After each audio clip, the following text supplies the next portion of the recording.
Good morning and welcome to a, dingy grey start to our day. Some clouds have rolled in through the night, a little bit of precipitation during the evening, but hopefully it will be a wonderful morning nonetheless. It seems as though the clouds are lifting a little bit in the end anyway. Now, my name is Tristan and on camera today I've got Fergus.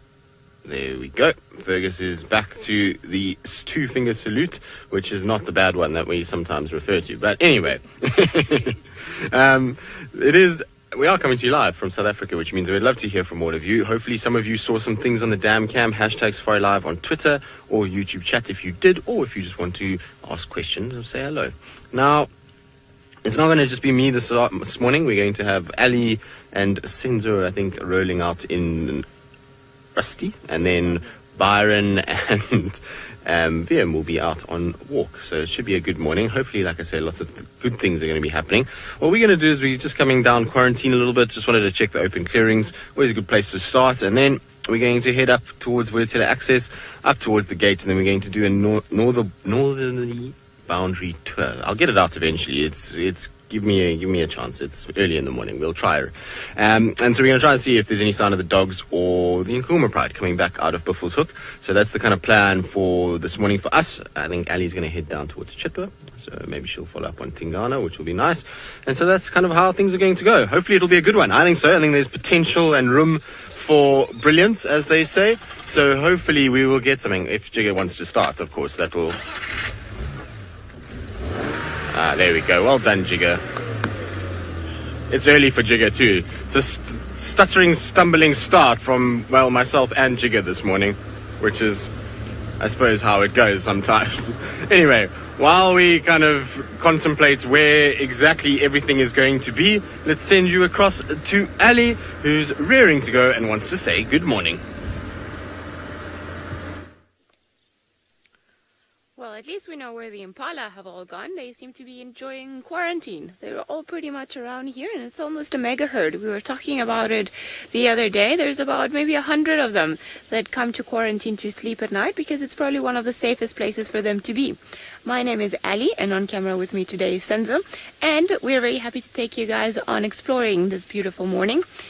If you've got any questions or any comments, you can send them through using the hashtag Safari Live, or you can use the YouTube chat. Now, I'm not too sure where we're going to head off to, probably many places, but while we do that, let's switch on. Maybe we'll find another one of our leopards that has been missing, and potentially later on this morning, just head on to where Tingana was seen yesterday. See how his evening was, see what he got up to, see if Thamba, the other young male leopard, got a bite to eat, or if Tingana, the bigger male leopard, just chased him off.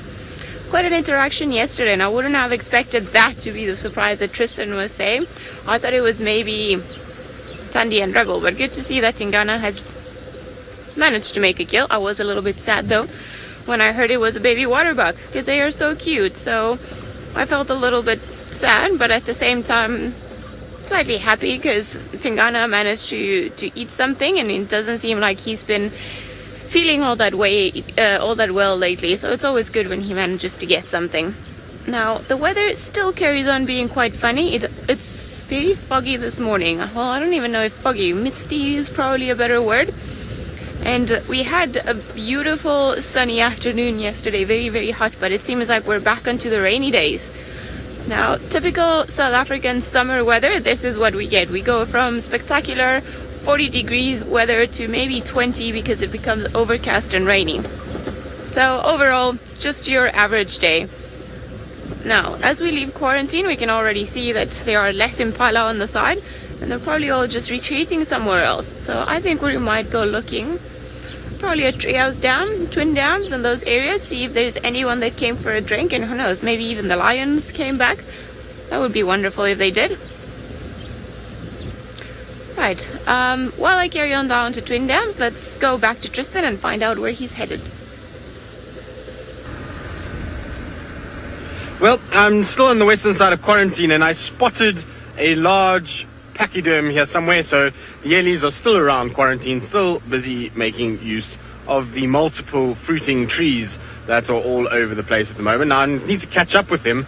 I saw him from quite a distance, so I'm just trying to get around to where the Ellie was. I thought, well, instead of going over the grass and making a big 2-track, we might as well just use the roads round because it'll be much easier and better for the environment at the end of the day. So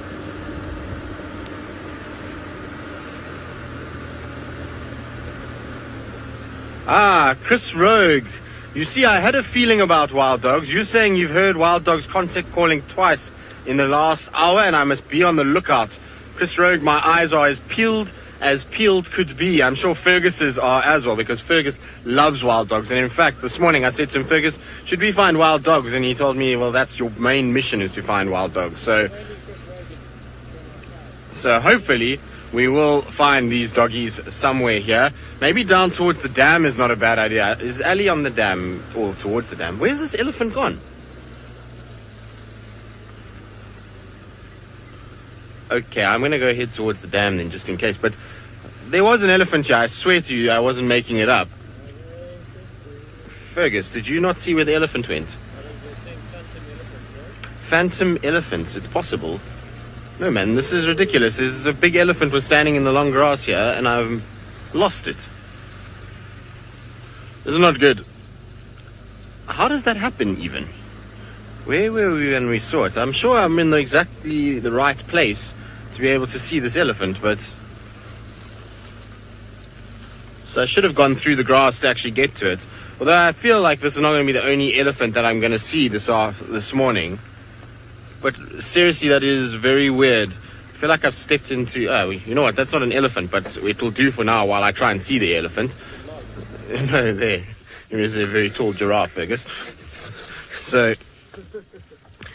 The giraffe is here, but I don't know where the Ellie went. I'm sure it's around. I'll just have to look carefully. But we have a bull giraffe that is just sitting in amongst the vegetation. It looks as though it's kind of looking around a little bit as if to say, I want to eat, but it's far too low for me to get down. So there's a bush that's sitting kind of just above its leg area, and there we go. Oh, now I'm going to do a little scratch. You can see actually how flexible giraffe are. Not bad if you think about it, considering how long that neck is and that there's bones all the way through it. Not too bad to be able to twist that neck back around and be able to give your buttock a little scratch. Now, is this the same giraffe? Yes, it's the same giraffe that Wiem and Byron had yesterday. And the reason why I know this is because Wiem showed me yesterday that this giraffe has a very telltale marking. And it's the one that goes around its neck. So if you have a look just behind the ears, there's this kind of white collar that goes around this giraffe's neck. And so that makes it very easy, actually, to identify it. So when you see this white collar, you know it's the same giraffe that they saw yesterday, which is pretty cool. I wonder why it's got that white collar. It's not something that you see in giraffe very often. And also the big scab on the neck, I suppose, is also something you could use, although multiple different giraffe have the big scab on the neck, which is caused by the filaria fly. And so I'm pretty sure that that's what that is. Ferg, I'm going to go forward for you a little bit because there's a nice gap in front here. So that should be a little bit better. Cool. There we go. So now at least we can actually see the giraffe and not just a pattern behind the bush. But it shows you when we were parked back there a little bit just how well a giraffe can actually blend in. You would think, being a tall, big creature like this, that it would be really difficult, but their pattern helps quickly. Tom, you can indeed tell the difference with giraffe using their spot patterns. All giraffe have different patterns on their body, so none of them have the same pattern at all. I just heard elephants trumpeting. Now, elephants trumpeting and wild dogs hoo-calling, yes, they're trumpeting quite a bit. So I think let's go quickly try and investigate what's going on. It's just on the other side. There's an open clearing. So maybe these dogs are running through and the ellies are chasing them. We know elephants hate wild dogs, and so they get quite feisty when the dogs are around. So I want to just try and get across that side and see why these ellies are trumpeting. Maybe, like I say, the dogs are running. Now, the thing is with wild dogs is that you don't really have time to waste. You've got to move quite quickly in order to be able to find them. And so if you hear ellies trumpeting and wild dogs are being heard in the area, then it's good to try and get there quite quickly. But just to wrap up what we were saying about the spot pattern on the giraffe, that each giraffe has its own unique pattern. And so if you had the time to go and mark out every single giraffe and memorize them, then yes, you would be able to recognize every single giraffe. The problem is that you'd have to do that for 14,000 of them, which would make life a little tricky in remembering who exactly is who. You start getting very confused between Jim, Bob, and Steve. Now, here's an elephant right here. Are you the elephants that are trumpeting? So you see, I wasn't crazy. There were elephants close by. I wonder if it's these guys that were trumpeting or if it's ones further on. It sounded a little further than this. I thought it was maybe up towards Zoe's. These guys are very relaxed at the moment. They don't seem to be too disturbed at all. Just stopping to listen in case they trumpet again. But for me, the sound was coming a little further to the west of where these guys are currently. Yeah, they look very chilled, don't they? They don't look like they've just encountered wild dogs anywhere. And it sounds like there's more than just the two of them. It looks like two young bulls, but it sounds like there might be a couple more behind them. I can hear some branches breaking a little bit further in.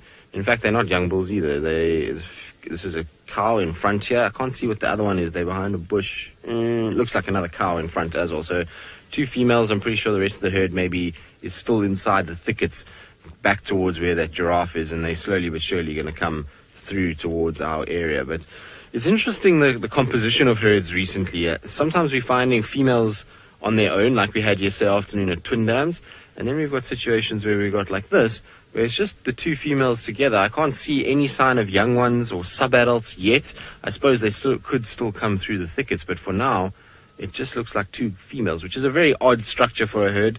And I'm pretty sure it's because of the time of year that we're in with all these fruiting trees around. The big boys all come in and they cause a lot of disruption amongst the herds. They tend to splinter the herds a little bit. And so you find everyone kind of moving. There we go. You hear the trumpeting? So it sounds like the trumpeting is just behind these two ellies and is quite close. Could of course be young ellies that are just playing around and chasing things like nyala or impalas. Early in the morning like this, you do find sometimes the young ellies get a little bit kind of playful and they'll chase birds and all kinds of things, and there's lots of trumpeting that goes on when that happens. But you can't rule out the possibility that the dogs have run through here. I can see a lot of them starting to come through. Good. Now I'm going to sit here with these ellies a little longer, just try and listen out. Maybe I can hear the who call, maybe I can hear the ellies trumpeting and see what they're chasing. And while I do that, let's send you across to Ali, who's still heading down towards Twin Dams, and see what she's been up to. Well, we are, but we took a detour just so that we would come and see Treehouse Dam. Then I think we're going to carry on to Twin Dams just in case the wild dogs do go down there, as I know that they like the area around Chalapan and Twin Dams and so on. But how exciting to be able to hear them again, or just to hear that constant calling that they make. I think it's one of those interesting sounds. Oh my goodness, is that a piece of stump or is that a crocodile? I don't know. Let's see, maybe we have a new inhabitant. I don't want to get excited because very likely it's nothing but a stump. But it does look like crocodile-ish.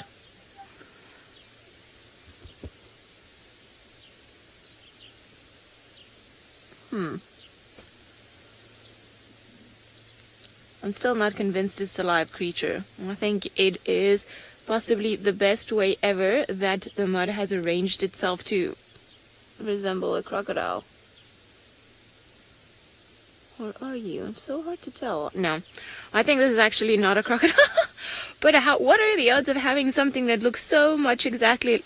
A crocodile says cursed. Yes, I think you are right. What are the odds of having something that even when you zoom in still makes you doubt it and consider that it's potentially a crocodile?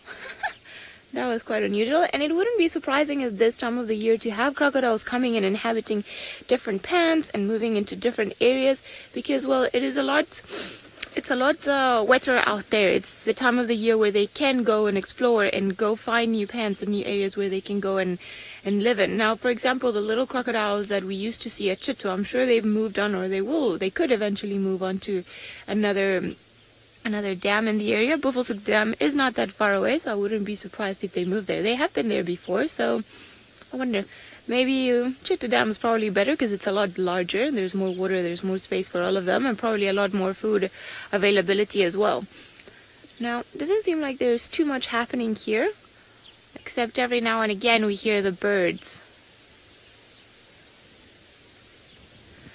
Grande, the chances of spotting a frog? Well, we can try and do a shoreline inquiry with our binoculars and the zoom, but I'm not too sure. We might struggle with that.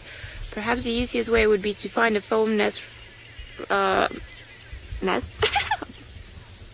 then maybe we'll be able to see it there. But I see there are some at the bottom, and I can't see any frogs. It's very hard. I think for a frog, the easiest way is just to actually be almost on top of the water and then start looking around in there, because otherwise it's not that easy. And funny enough, this summer I've seen, well, a lot of toads that live close to Ingas where we are. That's the head of a terrapin likely. And the frogs, I've only seen them when we have big thunderstorms and they're moving from puddle to puddle to puddle. And so it's always a tricky one. And I don't know if you've ever gone catching frogs. The easiest way to catch them is just pretty much to be on top of them. And when they are massive rains and you see all of the puddles in the local community start flooding, then the frogs go crazy. And there's a lot of bullfrogs that come into the area, and the locals absolutely love them. I remember I was working at a lodge once, and they'd had 2 pans in front of it, and there were just so many after the rains that all the staff was like, please, can we take them? We just want to fry them. So they're also considered a delicacy around here. Now it seems like Byron is out and about, and let's find out where his 2 legs are going to take him this morning. Well, good morning. It's great to have you with us on the bushwalk, and we just got out to the clearings, and there's still a lot of Impala behind me. My name is Byron, and on camera with me this morning is Wiem, and we've actually got Rexon joining us on walk this morning. Herbie is taking a few days leave, which is great, some time to rest, so enjoy, Herbie. Now, I don't know what we're going to do this morning. There's been some excitement already because apparently there were some wild dogs heard early this morning, and there have been some tracks around camp. So we're just going to have a look. It would be very difficult for us to find wild dog on foot, though. But I think we're also going to go and probably head down towards Twin Dams and see if we can't find a leopard down there. There were tracks of a male leopard there yesterday afternoon. So we'll have a look around that area. I'm sure we're going to bump into an elephant or 2. There's been a lot of elephant around. There was some guinea fowl alarm calling. It sounded like down towards the dam, but I'm not sure. I haven't heard anything else, any other alarm calls. So we'll obviously try our best to find some tracks, some interesting things to show you. It's a wonderful, cool morning, as I mentioned. So this is really great for a bushwalk. I'm looking forward to this morning. See what we can find. And I'm sure Viem's as excited as I am. I wonder where all those elephant were that Tristan saw. I think they're on the other side of quarantine, so not near where we are. It's nice to walk and scan these areas.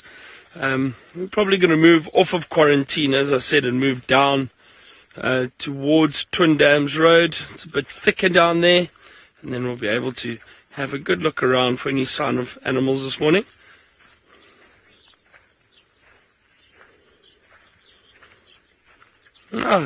So now that's a good question, Cool Breeze, and I'm sure a lot of you are wondering, now with the wild dogs being around, you're curious as to what we would do if the wild dogs showed up while we were walking. Well, Cool Breeze, you know what? The wild dogs I've found are quite curious, but they're not necessarily very aggressive towards people. They'll often run, and I've had them run right past us, maybe have a look, and then disappear again. At times they might stand and watch you, just make sure you're not a threat, but they very seldom actually come close to you. Now, I have had scenarios where we've been off a vehicle and been tracking, and the wild dogs have found them and literally just stood and watched them for a few minutes. No problem at all. They just lifted their heads, watched us. We didn't go any closer. They were comfortable, put their heads back down, and then we moved out and took the vehicle in. So wild dogs tend to be quite relaxed on foot. However, don't forget, they are wild animals, so we do still need to be very careful, and we need to be respectful of them. But yeah, it's an amazing experience if you have wild dogs running past you. Really, really wonderful. I just want to scan quickly.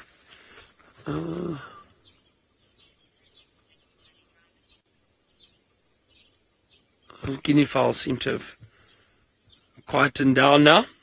Could possibly have been a bird of prey, but we'll have a look down there shortly.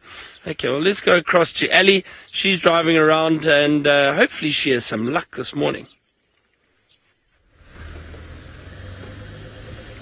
Well, hopefully the boys will have the luck with the wild dogs. That would be amazing to see them again, and I know Byron saw them a few days ago.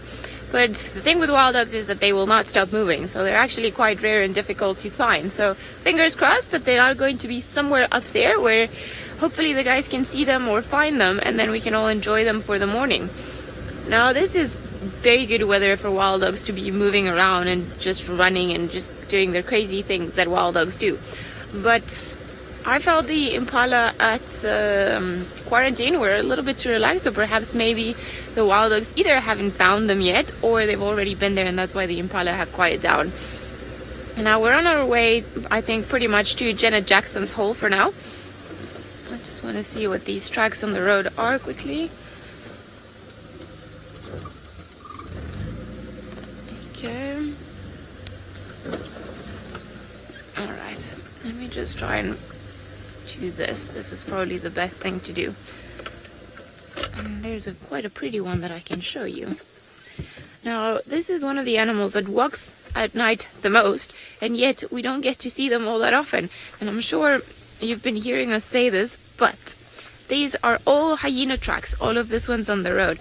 Now, if you see over here, it's an easy way of distinguishing them when you're driving, especially if you're trying to look for a lion or a leopard. Obviously, the lion will have a very big round track, probably not as round as big. That is a bit of a too much, but it is quite round. Whereas the hyena track, it's a little bit more elongated. It's almost, you see, it's almost like this, and the toes are very spread forward, and it's always a skew track, if I can say it like that. No offense to the hyenas. And then we've got here our back lobes, just 2, and then 1, 2, 3, 4 toes, and there's always a little tick here for the claws, so you can just see them going around there, and then obviously 1 foot here, 1 foot there.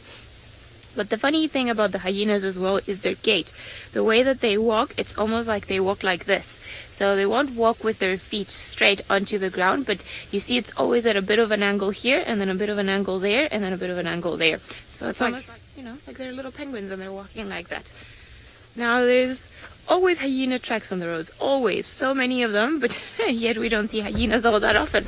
I think it's because they're always missioning and going from one place to the next and just up to something. Very intelligent, those creatures. Right, I think no hyenas here for now. These tracks look from early last night, so I don't think we'll have a chance of seeing them, but we're going to carry on down the road and see if perhaps there aren't any more hyena coming. Or also, I would like to stop at Janet Jackson's hole, because it seems like she's back, and I would really love to see her, although I have a feeling that Janet Jackson is a girl, because she only likes being seen by the boys lately. So maybe that's why. Now we're not too far away, so hopefully we'll get there. And then this is also the highway that leopards love taking when they go into Little Gowrie. This is actually where we bumped into Hosanna the other day, crossing onto the dark side. So you never know, it might be one day we'll get them coming right back at us. I would definitely like that. Now let's see if she's around. Almost there.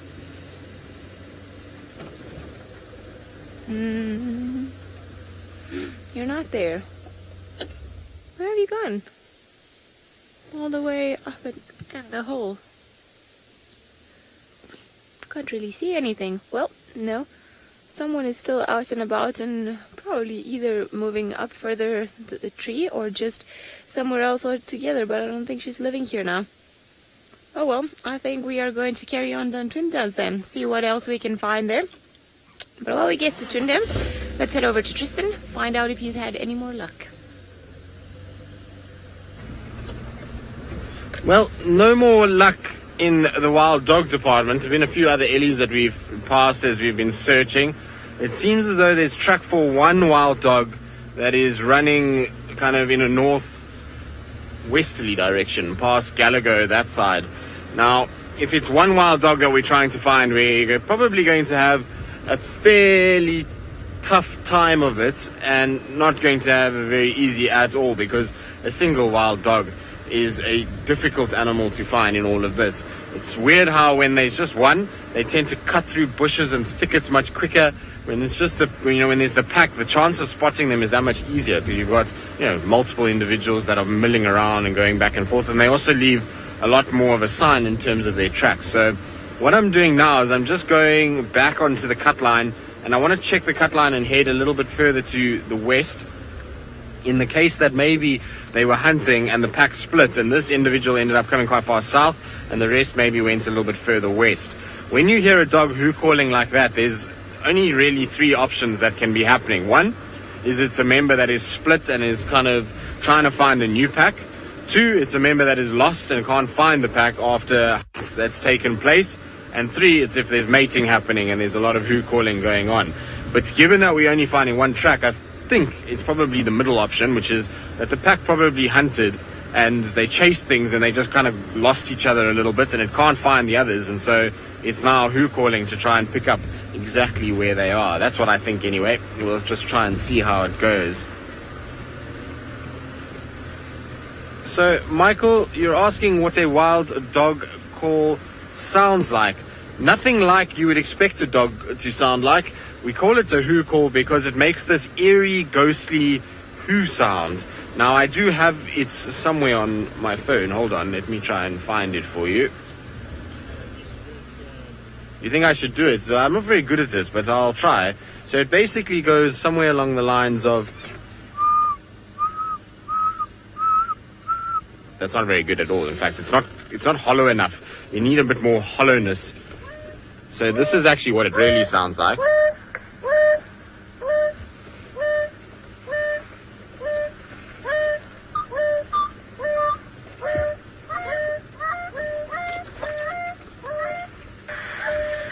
Right, so that is the who call when they're trying to contact one another. When they are excited and have found food or each other, then this is the calls that they make.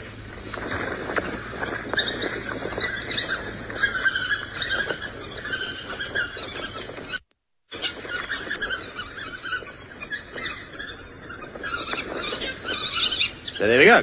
Not anything like you would expect a dog to make, is it? They do not bark at all. They are not barking animals, and so they have these who calls and these excited chitter chatter kind of calls that they make when they meet up with one another. So it's a very cool kind of sound to hear, and the who call is something that you generally only hear in a certain period of the year. So it's normally now around the time when they start forming these packs in terms of trying to get the alpha male and female sorted out, and they're trying to kind of get ready for breeding season, then you start to hear a lot more of the who calling, and it's the best time of year actually if you want to try and hear it, because they constantly kind of vying for females, and there's often then splits that take place during this period as some of the dogs want to try and mate and they try and form a new pack, and so you can hear them who calling a lot more now than you would at other times. Good. Now, no tracks that I've seen any further along here. Oh, Becca. Wild dogs, I think. Hukumuri is a tough animal to find, and he does go in every direction and can be hard, but I find he lets himself down in that he sometimes poses nicely on termite mounds, and also he vocalizes quite a bit in the early mornings, and that allows you to be able to find him. A single wild dog versus a single leopard, I would always say single wild dog is going to be tougher to find, and that's also because of the way that the wild dog runs. The wild dog can cover 10 times more distance than a leopard can in the same period of time. So, it makes wild dog tracking a lot harder because you've got to go that much further all the time trying to keep up with them. So, I think dogs, although if it's a big pack, maybe Hukumuri. It depends on what's actually going on, I suppose. Both of them are tough, though. Right, now I'm going to carry on checking this northern perimeter, just see if I can find any more tracks for these dogs. And while I do that, let's send you back across to Big Byron, who is, strolling and ambling down the road. I am strolling and ambling. I'm trying to look out for any signs of animals, interesting signs that we can try and show you. But it seems a bit quiet this morning. Even the insects, bar the biting flies, which are a little irritating, but we do what we have to out here. I'm just trying to have a look around. Haven't heard any alarm calls or anything regarding maybe the wild dogs, but I think I spoke about this the other day with the wild dogs, prey species. So Impala, for example, if they see them, they don't often alarm call. They don't stand an alarm call. They might give one snort and then they run. They run away. Sorry, something in my eye. They'll just run away because those wild dogs are they persistent hunters. They run down their prey. So it's amazing how the prey species adapt depending on what predator it is that is chasing them. So wild dogs, they just run. Now, Gail, you asked, is it perhaps worth tracking a hyena? No. Now, Gail, I'll tell you why I say that. Is because hyena will walk up and down, backwards and forwards, in and out of thickets. They just cruise all over the show. To track a hyena is very difficult. It's not something. Look, if you find fresh tracks going down the road, you might bump into it down the road later. However, if you had to walk and try and track it, I doubt you'd find it, because they just keep walking and they start disappearing up and down through drainage lines everywhere looking for food. So no, I wouldn't recommend trying to track a hyena. I'm just having a look. It seems like there's been some signs of elephant around here. This is quite interesting. Let's see. So, oh, this is great. So this elephant, just have a look here. This elephant stood right here and was feeding on one of these guarri trees, which is interesting. It's not a very tasty tree, but also the elephant, let me show you what he did. Well, he stood here and then obviously tried to move forward and slipped. And you see there's a bit of a skid mark down the bank, and then moved over here. And then, you know what he was after is the bark of this guarri tree. Look how he stripped the bark off. It's amazing. So broke the branch a little bit, and he stripped the bark. So this section of the branch was in the elephant's mouth. Really wonderful to see how they strip the bark off like this. There's actually lovely coloration to this guarri tree too, the magic guarri. Euclea divinorum, that's the scientific name. Euclea divinorum, but look at the two shades in the wood. Really beautiful. Whenever I see something like this, I think if this branch had been broken off, which it has, so it's probably dead now, but to make a cane perhaps, or a walking stick, and you've got these different colors in the wood. It looks really beautiful. Watch the branches over here. Alright, so I'm heading down towards this drainage line. We're going to go and have a look down there and see if we have any sign of any interesting animals. And I also want to look out for that kingfisher that I saw yesterday, because I think it's a malachite kingfisher. But in the meantime, let's go across to Ali. Well, I think Byron might probably get some luck with the kingfisher. It feels like an unusual morning today. It feels like there's something in the wind, so we've taken an unusual road. Just following that same thought, we've come onto a road that just goes south of Mamba, so very on the southern eastern side of Djuma, just to see if perhaps there's anything around here, because it's one of those roads that all of a sudden magically appeared, and I've seen some wonderful things around here, so who knows, maybe we'll get lucky or maybe we won't see anything, but we might as well try. Now it's quite quiet on the animal front. I've only seen every now and again Impala here and there. The rest of them seem to be taking their time in actually starting their day. Not too many birds flying around, but every now and again you can just hear the chirping of certain creatures. Or, well, certain feathered friends, I should say.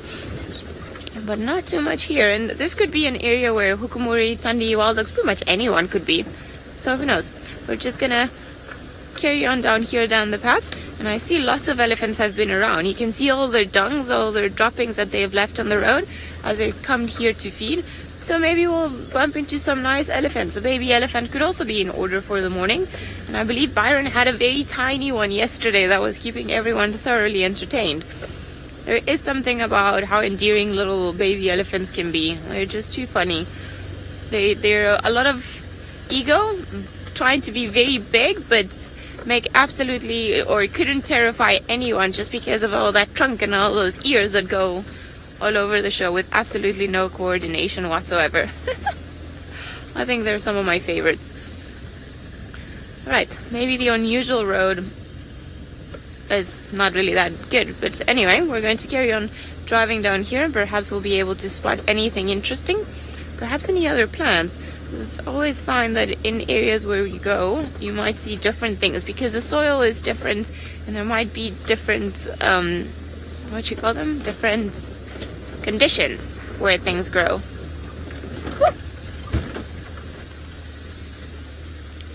Atomic orange, well, the roads are established when somebody comes with a tractor, pretty much, and clears a particular area. Now, that's normally the way the big roads or the formal roads are made. And then sometimes, because animals seem to prefer following a game path or going onto a specific area due to use, then you start seeing a two-track. So a track that is just made by the wear and tear of cars going into that specific area. That's some of how the new roads are formed, just because you realize that it's a very good way or highway to go and find certain animals. Now, the whole point of having the roads is that you can cover more ground in between the blocks and potentially areas where the animals like to move. So that's why sometimes they get formed that way. But the roads in Djuma were established long ago, I would imagine, from the beginning of time. And there was just one road that was added last year in the winter time because we didn't. Djuma felt the need, and Rex, who's currently the habitat manager, oh look, there's an elephant, that we needed that extra road because we were missing on opportunities of finding certain animals. Hello, youngster. Well, at least we got a little one. Now, I'm sure the rest of the herd is probably somewhere around. This one is still young to be on its own, but someone's enjoying breakfast. I see the rest of them are around us. That is funny. Sometimes all you have to do is stop and smell the roses, as they say. You are really right in the middle of that bush, aren't you? Always surprise me how they become so picky, and they either want the ones or the leaves that are right on top of the tree or the ones that are right in the middle. They're never happy with the one on the edges. Senzo, you're gonna have a little baby elephant coming and say hello to you. Right next to us. Hello, youngster. He's very curious, and he's come all the way next to us, and it seems like the grass that's right next to us is the yummiest one of them all. Look at that mouthful of pasta. No, that's not nice. Very curious. And it's just approached us. It saw us parked here and it came from the distance just to probably explore and just see what we're up to. But don't be naughty. No touching of the car. Now, I'm sure the one that we were looking at earlier and this one are related. There is a female that's hiding somewhere in the bushes, and every now and again I can almost hear her crunching the leaves and some bark as well. So she's probably the mother of these two little troublemakers. Well, one troublemaker, the other one was actually quite well behaved. There's always one that's got to come and show who's the boss. And again, baby Ellies trying to intimidate you are hilarious. When they're a lot bigger and then they try to do that, then it becomes a little bit scary, then it stops being funny. But when they're this small, then it's always funny. You've got a mouthful of many different things. Now he's going behind us, which is going to make it a little bit harder for us to see. I just want to see if perhaps he's going to carry on moving and coming onto the other side, because it does seem like he is wanting to cross the road. I'm not sure if I want to give him just a second, see if he does cross the road, so that we don't reverse and start making a lot of noise, if that's exactly what he wants to do. Because it seems there's another path there which he might want to go and then potentially join with the older sibling all the way there. No? Are you going to stick there in the middle of your salad?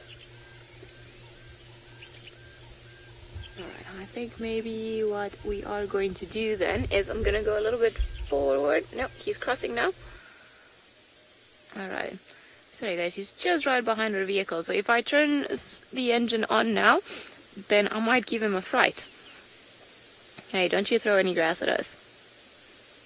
Don't waste food. Winter's coming.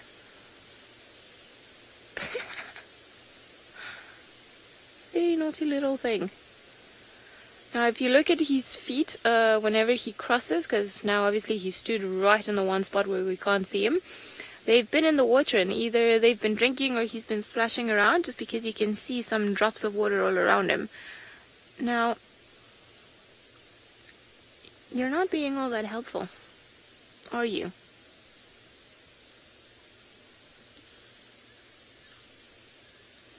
Alright, part of the reason why I don't want to move from here is just because humans and elephants, we almost have to undergo a mutual training. So he's trying his luck, see how far he can push us, if we'll move, if he will budge, and then it'll show him that he's got the upper hand. So it's not a problem when they're this little and they believe that they're good, but over a period of time, they can become a little bit more aggressive and just try to push everyone away. So we try to stand our ground just to show them that we're not going to be terrified by them, and then they actually need to behave because we are all here to share the space. Now, he's not particularly aggressive, he's just playing around, but child of the universe, this is of course a little boy that's trying to go back and forth, but I think now he's decided to calm down. So I'm going to move a little bit just to be able to actually have a look at him rather than my face, because I'm sure it's a lot more interesting to see an elephant than my face. Alright, I'm going to try and reposition so that we can get a look at the rest of the herd, but while I do that, let's head back to Byron. Now, we have, I'm trying to have a look for some birds that I heard, but also have termites, an active termite mound right here. Now, this is fascinating. I wonder if we can hear them. No, they're pretty quiet, but how wonderful is this? So when it is a lot cooler, like it is at the moment, these termites are really active. They prefer working in conditions like this, and they can open the termite mound, allow the air to circulate through.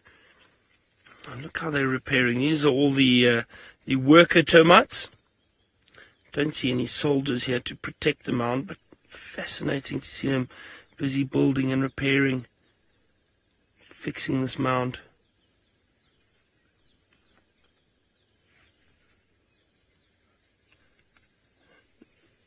I need to hold it. Let's see if I can get shed some light down here. Is that right? You can see how deep that this tunnel goes. I was just saying to Vyam, it's fascinating that most of the termite mound in the colony is actually below ground, which is amazing.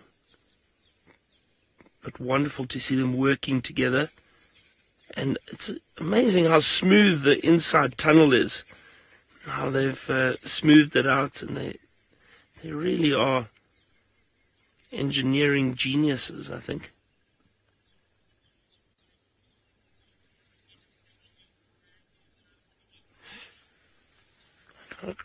Tristan, Tristan, these termites, I'm going to take the light off them now, I don't want to disturb them too much. The termites at times may use abandoned mounds. Just trying to think if I've ever seen, you know what, I don't think, now Kristen, I'm trying to think of a scenario. Actually, you know what, usually once it's a really old abandoned termite mound, they don't go back to it. That's usually when you find a lot of vegetation growing on the mound, and chances of termites going back are very, very slim, and I don't think I've ever seen that. Sometimes you'll see a mound that looks like it's been abandoned, but there will still be termite activity inside. So it will be really, really hard on the outside. You can see it's solidified quite a lot. However, there is still termite activity. But obviously the termites that are very active in the fresh mounds, you can see the soil is a lot darker. And because it's still fresh, if you look at the difference between this part of the termite mound and this lower part, this is actually very hard already. And this part is quite soft and brittle, so I'm not going to touch that. But it's amazing how the new parts of the mound is much darker. And if you have a look at that section compared to this section, this is even newer. Have a look here. Possibly just a different part of soil. See how much darker this is?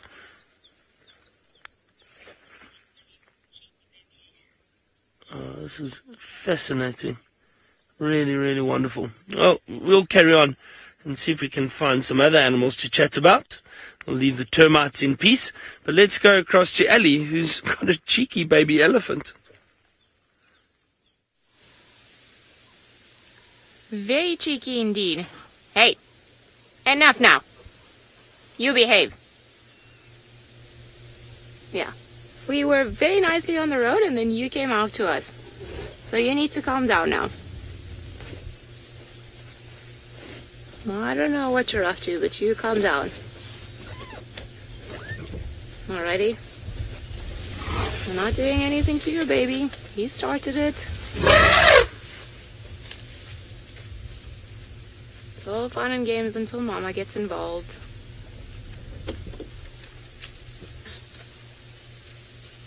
Alrighty, I think that was it. She's had the last word. Little naughty one. You see, there was a lot of, as soon as the little one starts making a call and she feels that he's perhaps in any sort of distress, then she'll come around and very carefully she puts herself in between us and the youngster. Now, we weren't doing anything. We actually came and left him around and parked away from here, but he kept on coming to us. So I think maybe somebody needs to, be put on timeout for behaving so badly, seeing we were being so friendly. And she wasn't particularly worried about us. But of course, if the little one makes any sort of alarm, or if she sees that it's under any sort of stress, well, her first instinct is to protect it. So that's why she got in between the two of us. She just put her head up, made herself look bigger, got in between us and just tapped him. I don't know if you guys managed to see that.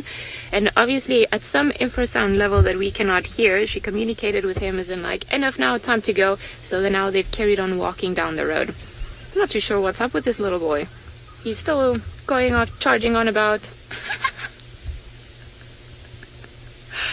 What is wrong with you? Someone is just full of energy this morning. Perhaps he's been bored and he's just having a little tantrum. Seems like maybe everything's upsetting him right now. I just want to see if maybe he'll try his luck with his older sibling running around down the road. Maybe not. Maybe he will have to behave. There goes Mom, also just telling him to calm down. No, it almost seems like the female's also pregnant. She's got that typical bulge in the side that's not just elephants being big and round, but it seems like perhaps there's another baby elephant in there. Now, almost seems like the first instances of the pregnancy, so it might be a little while before she's got the next one. Avon wishes, so in this particular case, when the youngster is about, I would say maybe 2 to 2.5 years old, they are weaned of the milk, and that's about the time when the female goes back into estrus. Now, even if she does manage to mate, then it's going to take her almost another 2 years of gestation period before she has the next calf. So the breeding or the calving interval is only every 4 to 5 years or so, depending on how long it takes them to wean their little one, how long it takes them to fall pregnant again. So roughly about there, somewhere around that. And I think probably what happened is this one is already looking like he's maybe 3-4 years old. And I think the mother is in the early stages, or, well, maybe not the early stages if she's showing so much, but she's still definitely got a way to go before she welcomes the next little one onto the world. And I would hate to see what that little one is going to feel like after all these tantrums that he's been showing. Now, I don't want to approach them and come too close to them because the youngster, I think, is being a little bit too cheeky and the mother is getting annoyed. Now, I don't want her to get annoyed at us and mislead her annoyance instead of a youngster to us. Well, I think everything is still fine, and I'm not too sure where they've gone. It seems like they've gone further into the thickets now. Gary, there are mainly two reasons as to why elephant knock down trees. So sometimes they do it just to be able to get to the branches that are on top. So they prefer the nice yummy leaves that are right on top of the tree. And sometimes they do it, especially the males, just to show their power, especially in a particular area if they're fighting for dominance and they want to just show to the other males around that they are the biggest ones, and they knock down very big trees as a show of strength. So it's two of the reasons why. Now they prefer knocking certain trees down. Certain trees are easier to knock down than some others. And trees like, for example, very big knob thorns, that is a very beautiful tree that's got knobs on the sides. You'll see that they'll push those ones down less as a whole because it would hurt them to put their faces against all those knobs. Now trees like marulas, perhaps big bulls would have an easier time knocking them down because their wood is a little bit softer. But having said that, it really doesn't matter. Elephants like pushing all of them down. Tristan has managed to find one of the very interesting birds of Djuma, so let's head over to them. Maybe we'll hear its call. Well, it's certainly one of the most vocal birds of Djuma, so a little Coqui Franklin that is doing its best hiding job at the moment. And it was calling all of 1 second ago, so hopefully it will shout again as it kind of moves through the thickets. These guys are birds that make a lot of noise. They don't typically keep quiet for very long, but you can see how quickly they can disappear. Once they get into the grass with that mottled kind of back that they've got, it becomes so difficult to actually see them again. So I'm hoping it's going to call. Will it? No, it's gone quiet. Of course it's gone quiet. That's how it always works. When you want them to call, then they stay quiet. Right, let's carry on. We haven't seen very much at all. We've been driving around and we've seen, well, we saw a land snail briefly going into the grass, and I think that's about it. That's pretty much the sum total of what Fergus and I have seen this morning. So no more signs of wild dogs anywhere or signs of the pack coming south over the northern boundary. So I'm doing the western boundary now in case there's any sign of them coming this side. I have a sneaky suspicion that this is just a single wild dog that is fairly lost or trying to find a new pack, and that's why it's running around calling all over the place. Ray, you're asking about wild dogs and how many are in this area. Ray, very difficult to say how many are in the Djuma Sabi Sands section because of the movement of the dogs. A lot of them have big territories and they move kind of in and out. But if we take the whole greater Kruger system, which is what we're a part of, then you're looking at about 220 to 240 wild dogs that are in this particular section now, well, particular part of the world, which doesn't sound like a lot, but it is a fair amount considering that there's very few wild dogs left in the world. They reckon that there's only about 3,000 wild dogs, so, having 250, let's call it, of 3,000 is a rather large percentage of the world's wild dogs. So, I mean, there is quite a few here. Here in the Sabi Sands, or in Djuma, we have a chance of seeing now 4 different packs. So there is the Sabi Sands grouping, which I'm not sure how many are even in that pack because we haven't seen them for a while. Life. Hello, Impalas. Because we haven't seen them quite some time, and I know they denned quite late, so I'm not 100% sure on what their latest number is after the denning of the last litter. And then there is the Investic pack, or breakaway, or Investic pack. Then there's the Investic breakaways. Then there's the lower Sabi breakaways, which are 3 dogs. And so there's a lot of dogs around, and there's a lot of breaking up of the dogs as they go. So it makes life a little bit more kind of difficult to monitor exactly how many we've got. And then obviously during puppy season, lots of puppies come out, and then it becomes a lot harder to know what's going on. Now, these Impalas don't look as though they have seen a wild dog this morning. They're looking fairly relaxed. It's a couple boys, a little bachelor grouping that are hanging out together. Probably find that if we carry on down this road, we might find the female group behind this. So often what happens is you come across males first, and then if you keep going, you'll eventually find the females, and they're just kind of hanging off on the fringes, particularly at this time of the year when we're starting to gear up towards the rutting season. The males get a little bit more kind of, sort of, they band together a little bit and more interested in what's going on with the females, and so they shadow the females a lot more. Now that fella's a little kind of nervous to be sitting here. Have you had a tough day, or evening should I say?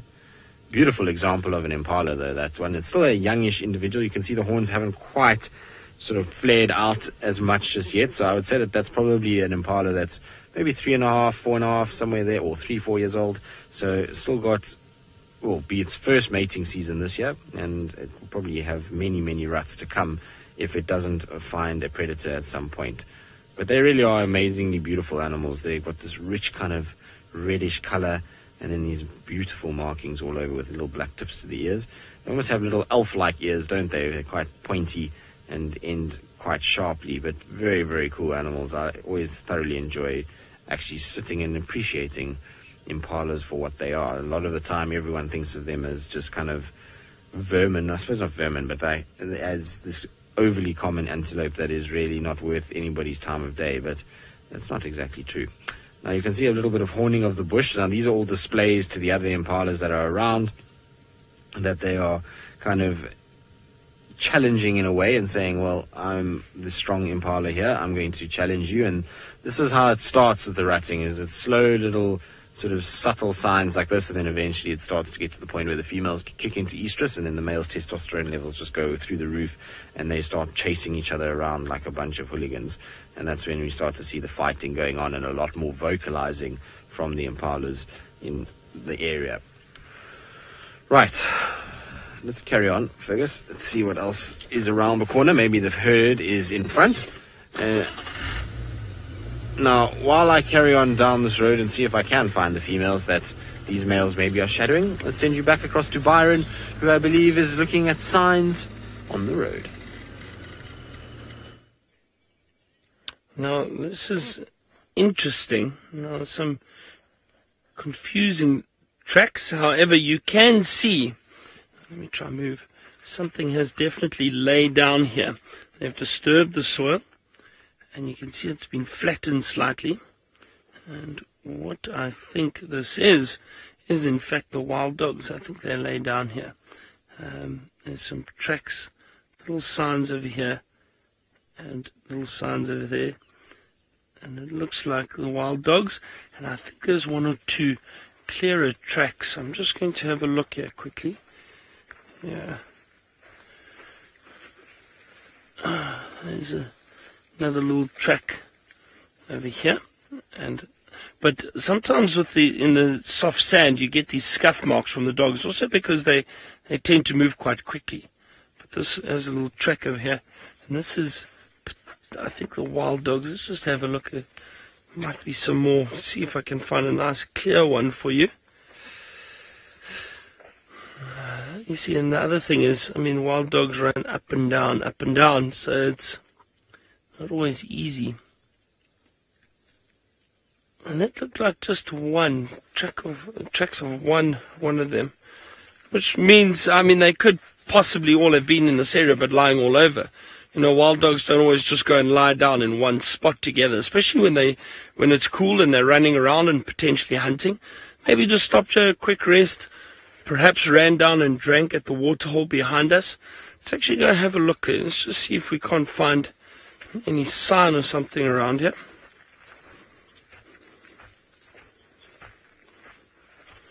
Michael, the difference between wild dog and jackal tracks is the size. The jackal's got quite a small track. The wild dog is bigger, substantially bigger. So you can see just purely by size immediately if it's jackal or wild dog. Now, we did see some green-backed herons flying around here earlier. I wonder if they're still around. I always have to be cautious when walking up to water holes like this, because there could be animals lying nearby that would want to drink or that are coming to drink. So we are at, this is, what is this pan called again? Chile pan, that's it. There you go, the green-backed herons. Ah, there we go, this one's sitting in a tree.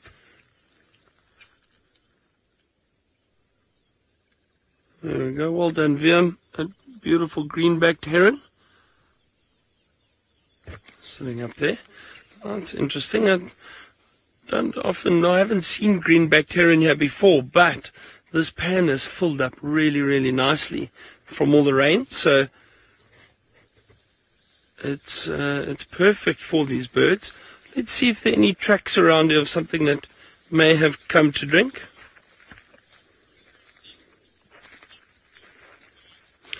Gail, with eggs with nests, we actually don't find that often. You'd think we'd find more eggs and nests, but you really have to go look very, very hard to find a nest with eggs. I'm just having a look around here. There's some elephant tracks, but I don't see any tracks of a predator that's come to drink. And you see, if there were signs of a predator, I mean, if anything like a leopard or wild dog came and drank, you have a look here. If I step here, and it's very muddy, you'd see the track very, very clearly. I don't see any tracks around here at the moment. But getting back to your question, no, it's funny. Now and then we spot maybe a dove on a nest or a little bird with a nest with some eggs in it, but not that often. I mean, they obviously try to hide them as best as possible. So it's not easy to spot nests with eggs in, but every now and then we do see it. And then obviously we try not to disturb the area and move away. All right. Well, I think let us continue, and we'll go across to Ellie now and find out how her morning is going. It sounds a bit quiet for all of us currently. Well, it has been interesting so far with that little elephant, but we have actually managed to make all the way to Chitwa just to see and follow up on Tingana, and maybe we'll get lucky that way down there. So we're going to pretty much straight head in there, and hopefully he'll still carry on being there. Now, the updates on the radio are coming through not that well because of a general audio issue with the radio, but I think we can just make our way in there and then go and find out what it is. I don't think too many people are there at the moment, as it also seems that the ginger matimba, or the presumed ginger matimba, is still somewhere around in the vicinity. So I think everyone's quite puzzled by his presence here, and I would like to know where the Birmingham boys are. What's going on in the lion world now? Seems like everyone's decided to take a different step as to what to do. But the sticks also, I think they were around. I wonder if they're still on their kill that they had made, and that the Matimba male tried to share. But I don't think that sharing went that well, because apparently he had a lot of cuts and bruises in his face. So who knows? Always when I come onto Chitwa Open, I'm always hoping that we're going to see a serval or a wildcat. Like, this is the place where they might be living. But who knows? Maybe they're not here. Maybe one day. I know Taylor did get a caracal that one time, so they are around. It's just very hard to find them. Now, we're about maybe 5-10 minutes away from where Tingana was yesterday, so I'm hoping we'll be able to see if Tingana's apparently still around, but I just want to find out if Thamba is also still around. It's quite unusual for Thamba to still be trying to come and steal the kills or share the kills with his dad. It's not normally what happens in the leopard world, but the leopards in this particular area have proven to be a lot more sociable than some of the other creatures that we get here, or some of the other leopards in other areas. So there's always an exception for everything, and I wonder if Hosanna's not actually going to come and join the party later on. It would be the sort of thing that he wouldn't want to miss out on. Alright, I see there's a car. So we are almost on our way there. And it is quite funny because I can hear squirrels alarming, but we already know there's the leopard there, so it's a little bit futile for the squirrel. Alright, almost there.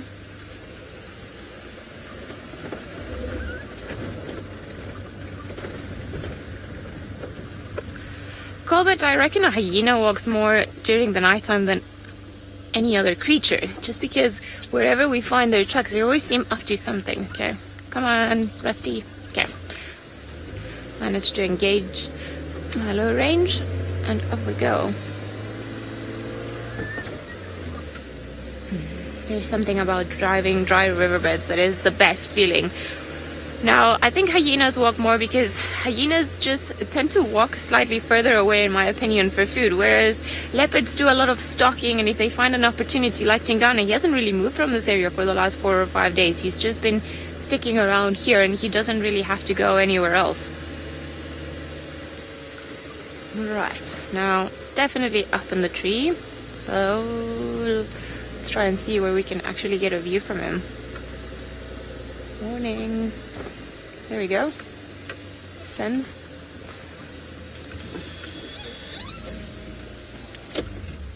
Morning. Hello, boy. Well, you're looking quite awake this morning in comparison to the last time I saw you. Just the one set of leaves in his face. I'm sure he'll move. So as soon as he does, well, then we'll be able to get a better view. But now you're looking far into the distance. What are you looking at? Now, I'm not sure where the kill is, and it's a little bit tricky from where we are, so maybe I'm just gonna wait, see where he goes, and maybe we'll try and reposition and find out if there's another leopard on the tree somewhere, if there's another leopard on the ground, and of course where the kill might be. But good to see you.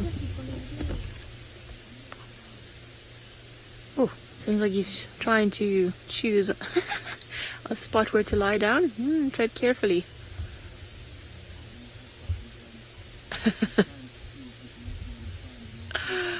Oh, I don't know how you're gonna find a better position. Child of the universe, yes, leopards can go after birds' nests. A bigger leopard, though, you'll see that perhaps they won't try as much, but if an opportunity presents itself, I doubt that any leopard would pass it up. They tend to, when they're bigger, they tend to concentrate on trying to get bigger things. That's a very funny position that he's found himself in. It's almost like a human, but I feel he's got no grip, so if his bum slides, then he's going to fall into the ground, and I don't think it's going to be a nice one. He seems to be quite comfortable, though. But yes, we actually recently saw Hosanna making a gosling kill, and just as he killed that gosling, had he found a nest with all the little chicks inside, he would have definitely taken a chance. Now, I think they eat smaller things a lot more often than what we think, or what we realize that they do. But we don't often see it, just because it's a smaller kill, so it gets eaten very quickly. Well, that is a beautiful shot of you. You're looking a little bit more awake than the other day. Well done. You seem to be in high spirits now that you've eaten probably all of the small water bug, and his stomach is looking very big. Look at that belly. Someone's happy, definitely. There's quite a lot of food in there. That is very funny.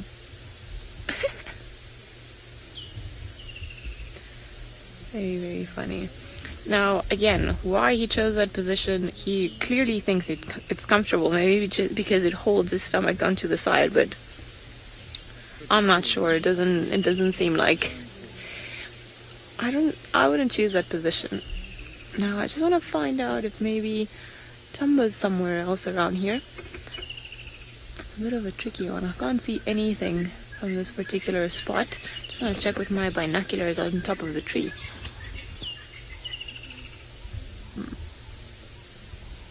Don't really see any other one. Is Thamba around? Okay. I can't see from here, but thank you. Alright, so Thamba is still definitely here, but I think he's just at the back. Or Lara Moore, you're saying that it looks like a Winnie the Pooh pose. Well, a very fat Winnie the Pooh after he's eaten all the honey. That is for sure. That is quite funny. And I think probably he was growling at Thamba yesterday, so I'm sure he wasn't too thrilled on sharing his kill. I think it took him quite a bit of effort to try and get there, so it wouldn't have been a happy ending. And I remember Tristan mentioning that Tingana was actually snarling at Thamba, who's moving there. Oh, you're also lying down there. Yeah, so he was snarling at him, and I don't think he shared that much of the kill. I think maybe Tingana decided to eat as much of it. And Thamba, unfortunately, has got to make an effort to try and make his own kills from now on. As much as we think that this is a lovely father-son situation, in some other areas, a young male leopard wouldn't even dare approaching its father to try and get some of the kill, unless it was willing to fight him for it. I think Tingana, though, has proven to be quite a nicer character to his offspring. He seems to be quite patient towards, or in the last little while, with Hosanna and Thamba. So I think baby will forgive him this time for eating the water buck, the baby water buck. Also, just because he's managed to find himself in such an awkward position, I'm afraid that he's going to fall at one point. Maybe we'll see a leopard dangling from the sky.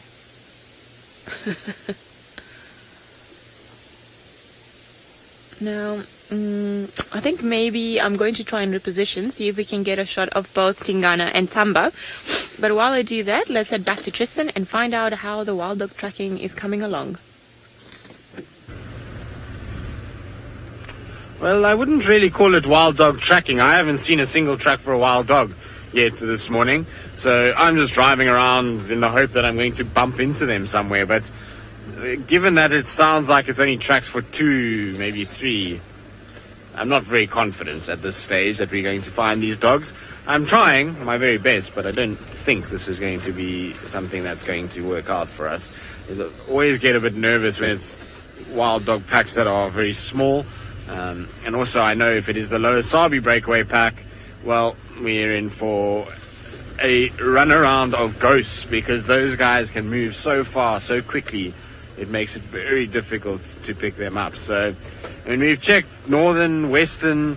I've done pretty much everywhere where I thought they might run to, but they haven't. So the only place I haven't done is kind of northeastern corner, which is maybe where I should head. Maybe Buffelshoek Dam is not the worst place. Oh, hello, Elise. That's Short Trunk. Hello, Short Trunk.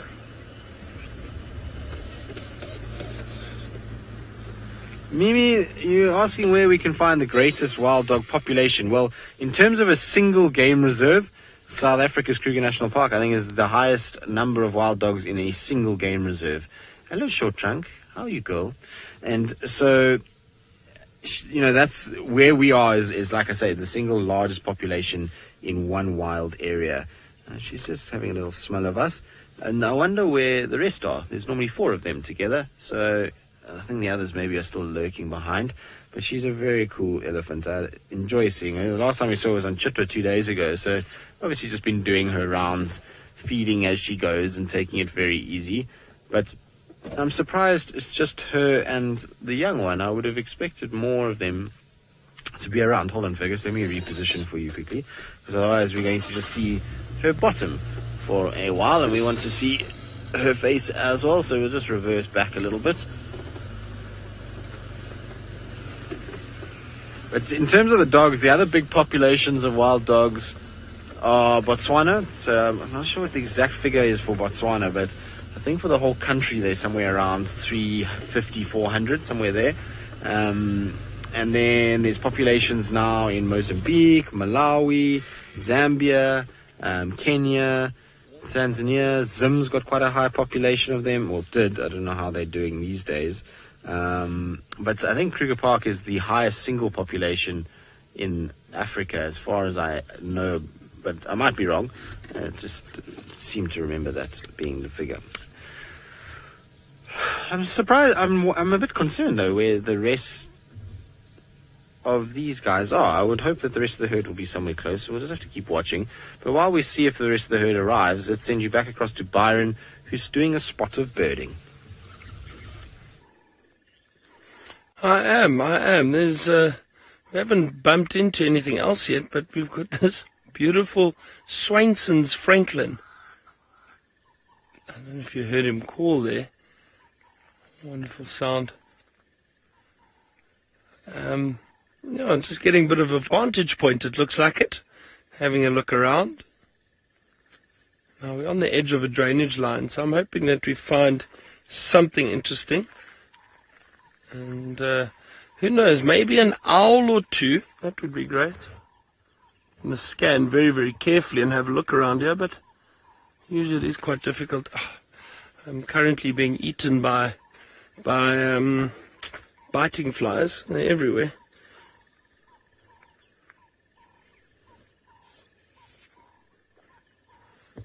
Oh, look at that Franklin, just very relaxed. It's a beautiful bird. Really is a beautiful bird. I think let's carry on and see what else we can find. It looks like Rexon has found some tracks here. Hold on, have a look here. Now, these look like lioness tracks, eh, Rex? I wonder if it's maybe the Styx Pride from the other day, walking through this area. What do you think? Last night, eh? Yeah, so here's a really clear track, but this is definitely a lioness. So the pad, now this gets a bit tricky at times. This back pad is definitely bigger than a male leopard, but it's smaller than a male lion. So that's how we can deduct that it is a lioness. 1, 2, 3, 4 toes. Going through here, but she walked through here and then don't know which direction she went. It looked like she disappeared because along the road we've just walked along there and we haven't seen any tracks of her. So maybe she cut off down into the drainage line or possibly just cut directly south. So I'm not sure which pride this lioness is from. This looks like it's just the one. Let's just have a good look around and see if there aren't other tracks. Alright, well, I'm going to try to work out exactly where these lions go. But in the meantime, let's go across to Tristan, who's found some elephants. Well, our Ellies are still just feeding along. She's kind of just going, grabbing little trunkfuls of grass and eating those nice nutrient-rich seeds that are on top. So she's really getting stuck into the panicum mostly. So the guinea grass is what she's after the most, and kind of just feeding. And little calf is doing the exact same. I'm going to have to go back further because she keeps going behind a bush and kind of hiding away. But like I said, I'm a bit concerned as to where the other two are, because the other two are normally always here and with them, and they seem to be part of her family unit. So I'm very surprised that it's just the two of them. Maybe the other two are just lurking far behind and are stuck behind eating something or other, and that's why we haven't seen them with her. Dances with Dirt, her trunk was damaged in all likelihood by what we call a snare. Now, a snare is a wire circle that is put out in the bush to try and catch animals by poachers, and particularly poachers that are looking for some semblance of food, and they put these little wire snares out to catch things like duikers and steenbok and impalas. And Ellies sometimes get their trunks caught in it, and then it severs off the trunk. Now, she's quite lucky because her trunk got severed very, very low down. So she got damaged low down, whereas other Ellies sometimes get it all the way up close to the tusks, and that can be a lot harder for her to deal with. But you can see it's just the tip that is missing. It's not really much of it, but it's healed quite nicely, and she's able to actually still feed very effectively without any worries. Why are you throwing grass on your head, little one? So grass has just fallen off now, but it threw a bit of grass on top of its head for some reason. I don't know why baby elephants do that. So they do it quite often, where they just throw clumps of soil and grass and branches on their heads, and then they walk off. It's always very funny to see when they do these kind of things. Now, you can see they've gone behind us, so there's a few aerials in the way. Let me turn around, folks, so you don't have to deal with those aerials. I'm going to try and turn so that we're not backing up all the time. It's giving my neck a good workout. There we go, that's going to be better.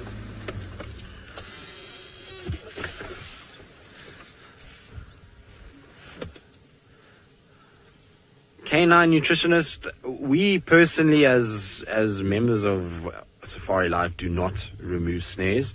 If we came across one, we would, most certainly, but we don't actively go out looking for them. That's a job that is done by the anti-poaching units within these various game reserves. And so here in the Sabi Sands, our anti-poaching unit is on patrol all the time. They see us regularly and we don't even know that they're there. They're constantly looking out, and if they find any wire snares or anything like that, they will remove them. And often the reason why they don't want us going out and looking for them is because sometimes there's tracks there and there's things that they can get from finding those snares. They can find evidence, they can find, all kinds of things that can maybe link a poaching incident later along the line. So it's important that we don't mess up those areas for them and the tracks that might be there or anything like that. But if we come across an old snare that's clearly been set and has not been looked at for many years, then it's important that we just remove them. I actually remember not last year, the year before, I found a whole string of them along a river line on the Arathusa Elephant Plains cut line. And they'd been there for many, many years. They were completely rusty. So it's just somebody had set them and never come back to get them. Maybe the increased security within the Sabi Sands meant that they couldn't come in.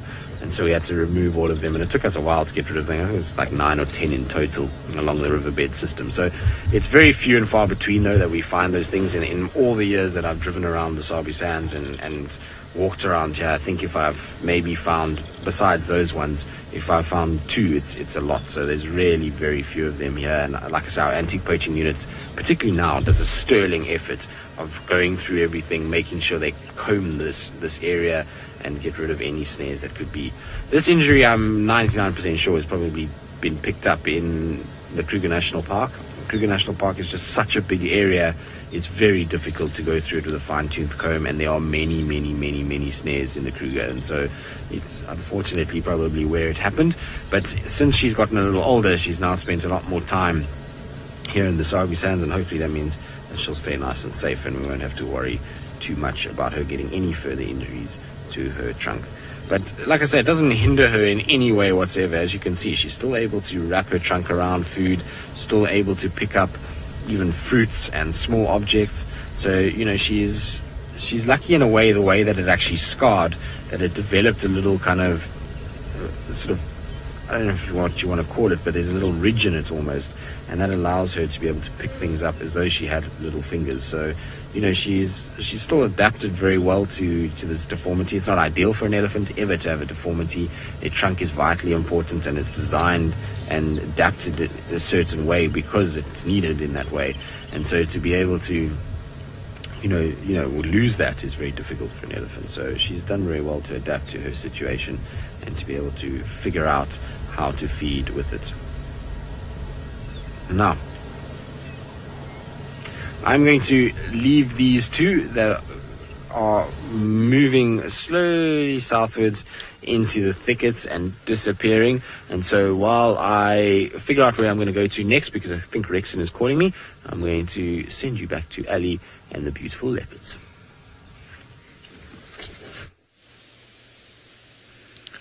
Well, we are enjoying the time spent with the beautiful leopards, although both of them have decided that it's now sleepy time. So Thamba went through a grooming session, and now he's put his head down and definitely still fast asleep. Now I think there's a good chance of both of them staying here for the rest of the day. As we see, Tingana is very, very full, so I doubt that he'll be going anywhere anytime soon. Plus, also, he doesn't really have to either. Even if he wants to just stay around the Chitwa area just to recuperate until he feels strong enough, he'll probably be able to do so. There are many, many prey species all around here that vary from birds, as we were saying earlier, from guinea fowl to goslings to impala to other baby water bugs. And of course, there's a lot of water, so he doesn't really have to worry too much about going anywhere. If he wants to, you watch out, you don't move. I'm so nervous that he's going to fall off that branch. Hello, you still half awake now. And then Thamba might just get a little bit bored and carry on moving.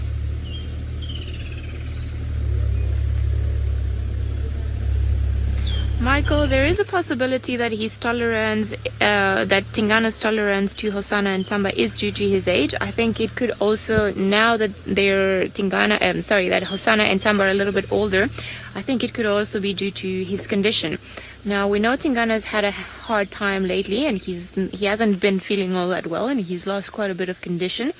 So it could be also that he's tolerating them because it's probably easier not to fight with them, or not to attempt to fight with the younger generations that are probably a little bit stronger than him.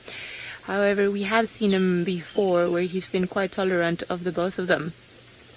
So I think it's perhaps a combination of things. It's a combination of already knowing them, knowing that they're not territorial just yet, and that perhaps that he just doesn't have the strength, or doesn't want to go through the trouble of having to chase them away. Although there's a very clear dominance that's going on, a very clear hierarchy. Thamba is down on the ground and Tingana's up on the tree closer to where the kill is. Now I can't see how much of the kill is left, but it's still definitely on top of the tree, and it's on one of the higher branches as to where Tingana was. So it's very well hidden all the way in there. Like I said, pretty hard to see unless we go and almost move underneath the tree, which I don't really want to do because I don't want Tingana falling on us if he does fall, which I'm hoping he won't. So there's a good probability that they'll spend even this afternoon around here. Just stick around, and it'll be interesting to see what Thamba does for the rest of the day. Maybe he'll be very patient and just wait, almost like a hyena, for the scraps that Tingana might fall, or perhaps he might even try his luck and go up and try to get to the kill to feed while Tingana rests. I think it'll be a range of possibilities, and I would definitely like to see what happens and see how Tingana would react to Thamba possibly going up the jackalberry tree and trying to get to the kill, now that he's definitely had his fill and he's looking very full, which I'm really happy about. The other day he was still looking a little bit skinny, and every meal that he gets is a good thing into, well, keeping him stronger and making sure that he'll be able to get out of almost this rut that he's been in. Now, I think I remember someone mentioning that he might have been sowing yesterday. If he did, then that's a very good thing, because it's probably he's getting ready to advertise his presence again in this area. So it could be a sign that he's actually feeling a lot stronger than what he was up to a few days and even weeks ago. So I don't think there have been any reports of him scent marking or sowing or anything along the lines, because probably he just needs to become invisible for a little while until he feels better, and then once he does, then he'll probably come back in full force, and we'll see what she'll do to that Nkuhuma male. I reckon it'll be quite the fight. I don't think Tingana will go down without a fight. I almost want to go and like grab his stomach and just feel how full it is.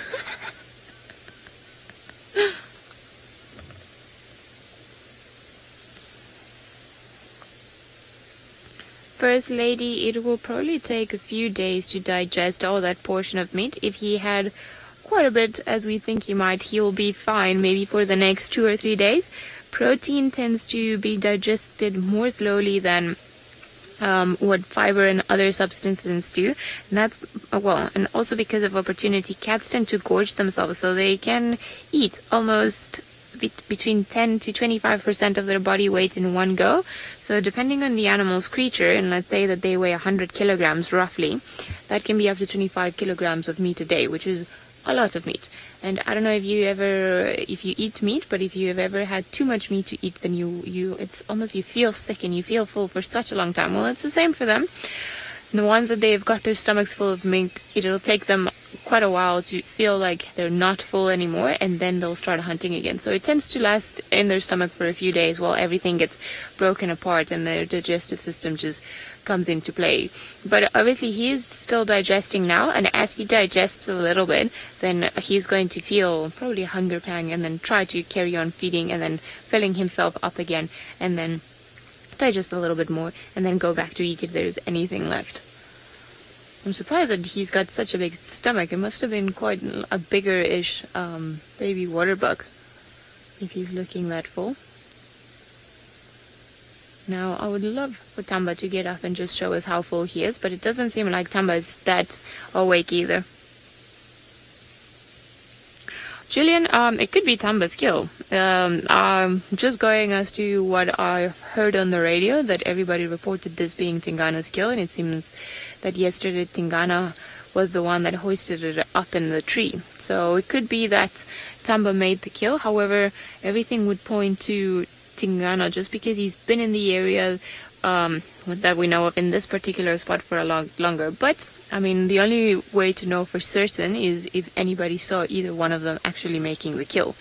And if Thamba did make the kill, then Tingana's being a cheeky leopard, and then he's just stole food and gone all the way up onto the tree with somebody else's meal.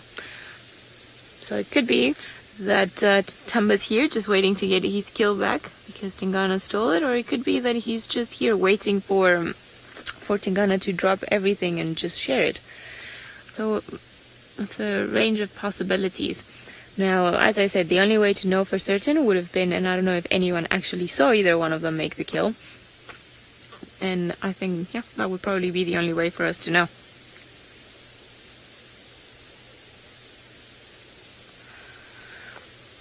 Right, sleepy leopards, we're going to let you sleep for a little while, but we'll keep guard, see if you do decide to wake up. But while we do that, let's head back to Byron, who's on some more tracks. Yeah, well, things are starting to get really interesting now because we found tracks of a whole pride of lions. So first it was just the single lioness that we saw, and then just further down the road we found a pride and a beautiful big male track. Now, this is much larger. Look at that back pad.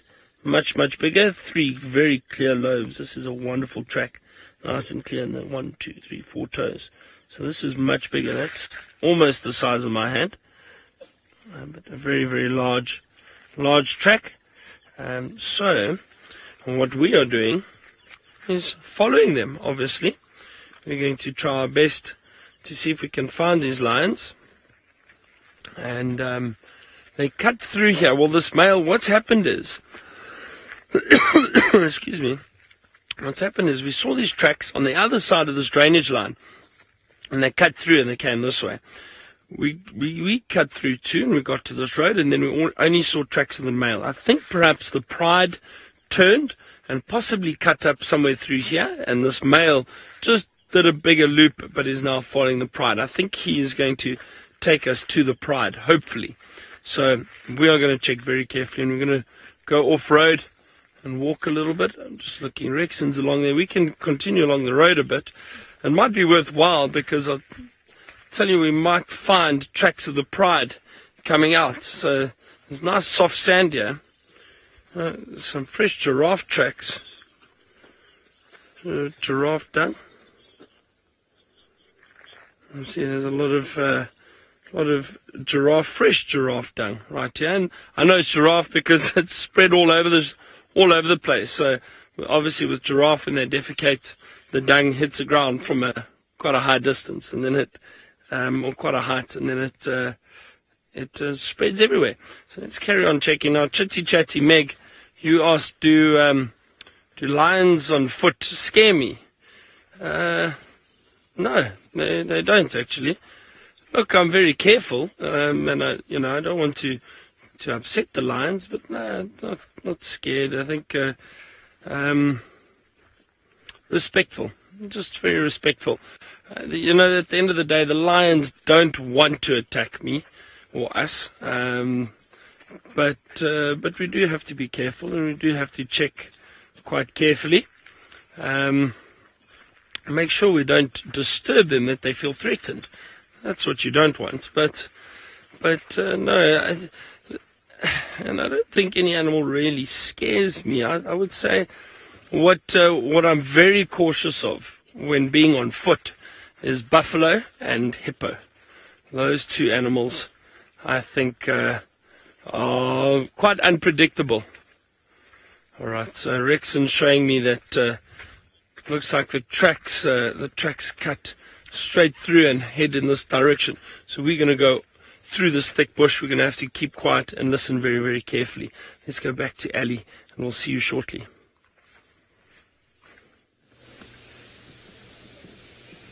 Very exciting that the cows are out.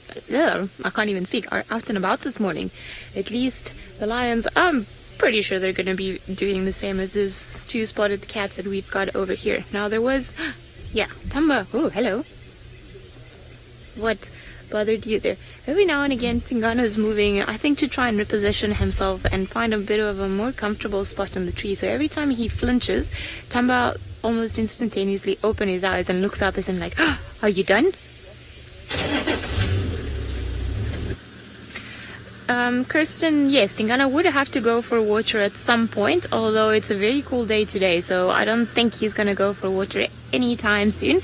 But the Chitwa Dam is about maybe 100 meters away from where we are, not that far. We can actually just see the edge of it from where we are. So if he wants to go for water, then he can just go all the way there.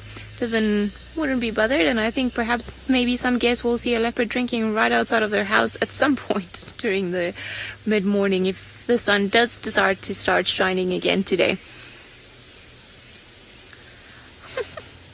You are looking, it's almost like, you know, that indigestive look, as in like, oh, I'm so full, but I'm on a food coma. Oh, Tingana, good to see you that you're up there though. Although I still don't understand how you got yourself into that position. Sorry, I just gotta answer the radio quickly. Standing by. Okay, I don't think that was much of that. What a way to spend the morning. Beautiful jackalberry tree, one leopard on top and one leopard at the bottom.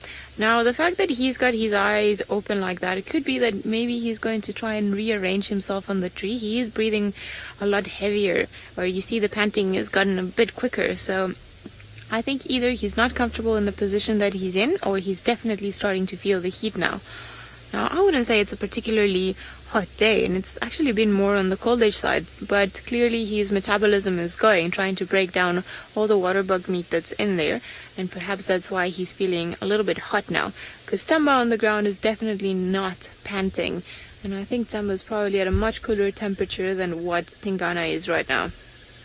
What a stunning setting this is, really. There we go. You see, Thamba's definitely not breathing as heavily as Tingana is. He's just pretty much having a good night's sleep. And every now and again there will be a fly flying around. Now, flies have been quite terrible the last few days, and I wouldn't be surprised that there are lots of them up there and then just come down and annoying everyone. Seems like Byron has managed to get all the luck, so let's head over to him. Oh, look, we found the lions. Now, this is really exciting. They got a little bit of a fright from us because they were in this really, really thick bush. And I managed to spot them. I'm going to see if we can get a view of them. Sorry, Vivian. Let's just have a look. Yeah, I think over here might get a view. So we actually spotted them from back there. But they did get a little bit of a fright because it is a bit thicker.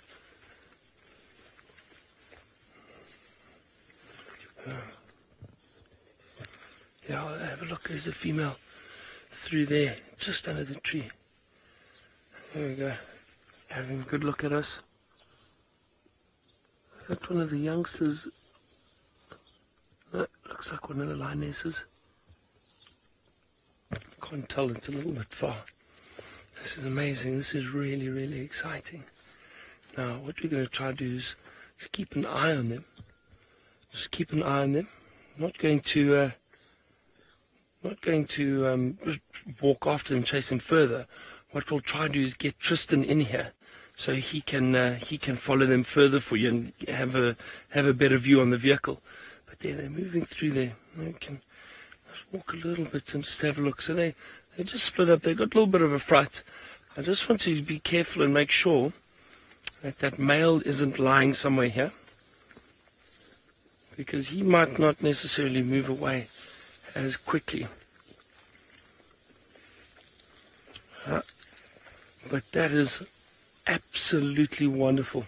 We managed to get fresh tracks of the lions, track them, and Rexon was right in saying that male is possibly following the Pride. As we walked up the road, we saw the rest of the tracks, and they did come into this area. So they were lying over here. Have a look. See how flat the grass is? The lions were lying right here, when we first spotted them. They got up, got a bit of a fright, and they just moved off. I don't think they're going to go too far. They're just going to go through this thicker bush. Can you see one? Yeah, now they're going to keep an eye on us.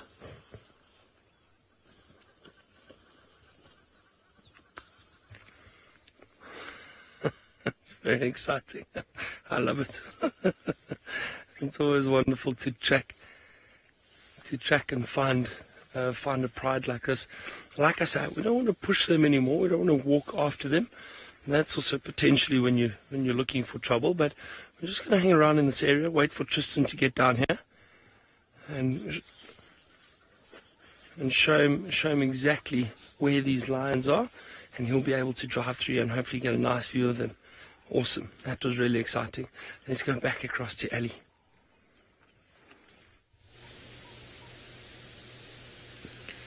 Wow, how exciting, and well done Byron for actually finding, and well, Byron and Rexon for finding those lions. It seems like we've got a very good cat day today, and at least we've had a lioness and 2 of our spotted ones. So perhaps maybe we just need a female leopard to join the party, and then that will be it. We'll have all of them around. That would be wonderful. Now, actually, what I would want is for Thandi just to rock up with Rebel, and then that would be my day. Ooh, seems like Byron's got another view, so let's head back to him.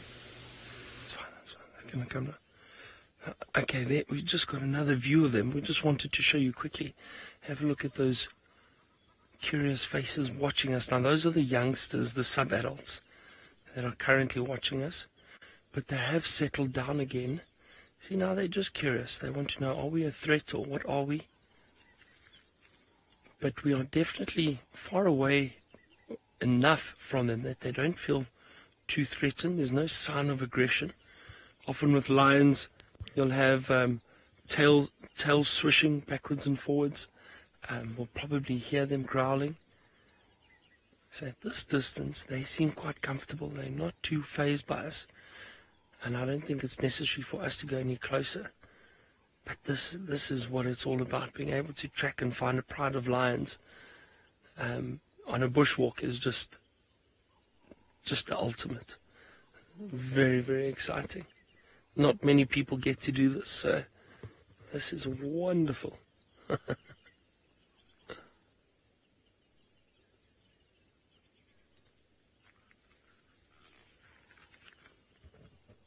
Still looking, I can see the rest of the pride just a little bit behind those lions. They are there. I think they've actually settled down again. So we are going to sit tight here. Going to sit tight and just wait for Tristan to get in. I'm not sure where Tristan is at the moment.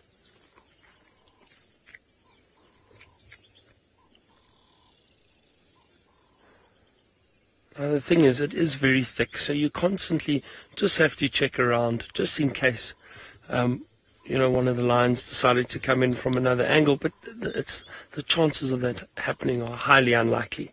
They prefer to keep their distance from us. And just keep the safe distance between us and them. They comfortable, we comfortable. There's absolutely nothing to worry about. There really isn't. This is actually a wonderful lion sighting because it is a bit thick.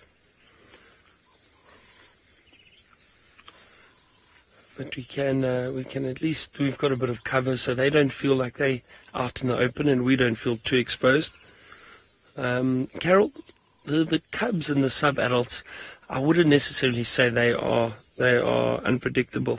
With the lions, the youngsters and these sub-adults, they tend to run away fairly quickly. They're a little bit more nervous than the adults. So they would prefer just to keep an eye on us, and if we had to go closer, they'd probably move off. But interesting, the lionesses, and I'm assuming there's a male here somewhere, because we saw his tracks. But he also seemed to have moved, so I don't know where. Well, I hope he moved. He could be lying here somewhere. But they've all settled down now. They're just standing watching us, making sure we don't go any closer. But Carol, yeah, I would say they're not unpredictable. Generally, they prefer to move out of the way rather than confront us. See, to them, and we need to remember this, with most animals, to them we appear as though we are predators. We stand upright, we look very different, we look very strange. So, but, however, if we had to keep on walking closer, pushing these lines, making them feel threatened, then I think they will most likely retaliate, and then they will protect themselves and probably use aggression to do that. Maybe a mock charge, growling, and there's no reason to get that reaction out of them. We found them, we can see them, this is perfect. Normally, if I had guests, I'd watch them for a while, and then we'd walk back the way we came in. Oh, it is beautiful.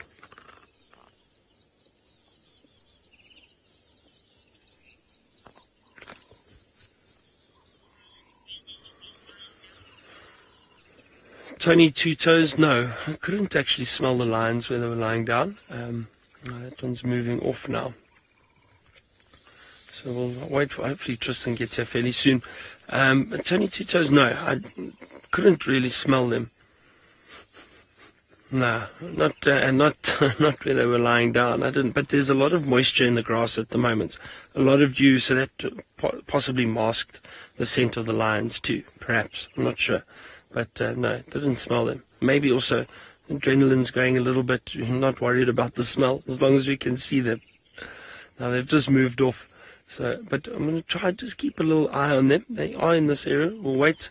And then hopefully you get a nice view with Tristan. Let's go back to Ali with those leopards. Oh, we've decided to move just to see if potentially we can get a bit of a different angle. But they are in tricky spots, these two leopards, for us to be able to have a look at them. Tingana is still up there.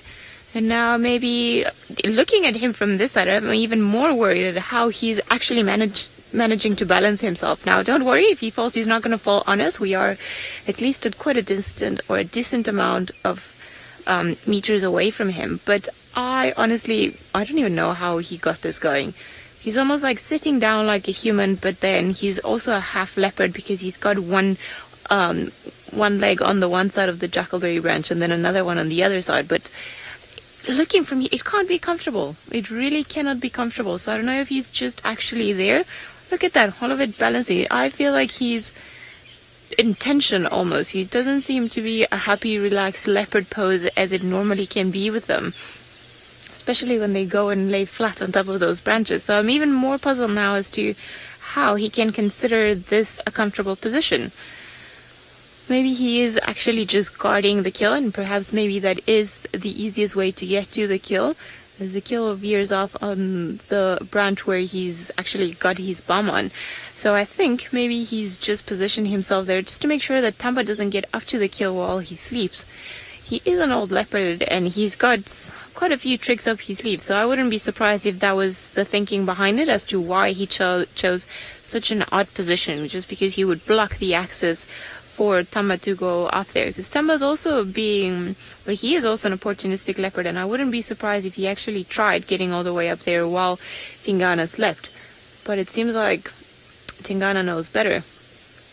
Also, how long can you sleep in that position for? I'm not too sure. This is quite an unusual pose. Well, it is the morning of unusual things, so I would assume maybe that's why Tingana's decided to sleep in that particular position. Okay, now the other paw is up in the air, maybe for balance. Whew. I'm not sure. Honestly, leave it to a cat to get himself into such a position. Jamie, well, it depends on how Tingana falls. He could perhaps sprain his ankle or hurt himself. But I don't think it's not high enough for him to fall and break a leg. And even if he does fall, it's a muddy part underneath him. So the ground is not too hard. So I reckon that would soften the blow a little bit if he does fall and get from there. But I think if he were to fall, he would also manage to almost at least grab or hold on to with one of his paws, potentially the left one. And then that might soften the blow a little bit, as he would be able to then just drop himself from there and just choose his landing. Leopards do fall from trees every now and again, but they're very graceful in the way that they do it. Often you'll see that they're like a normal house cat instead of, like, you know, how they always land on their feet. It's very similar with the leopards, and they always have a way of just being able to reposition themselves and make sure that they don't fall hard on the ground. Oh, okay. Have you gotten tired of... Now you're definitely going to... What is that? Are you becoming a human? Have you been watching too many people having dinner from the deck?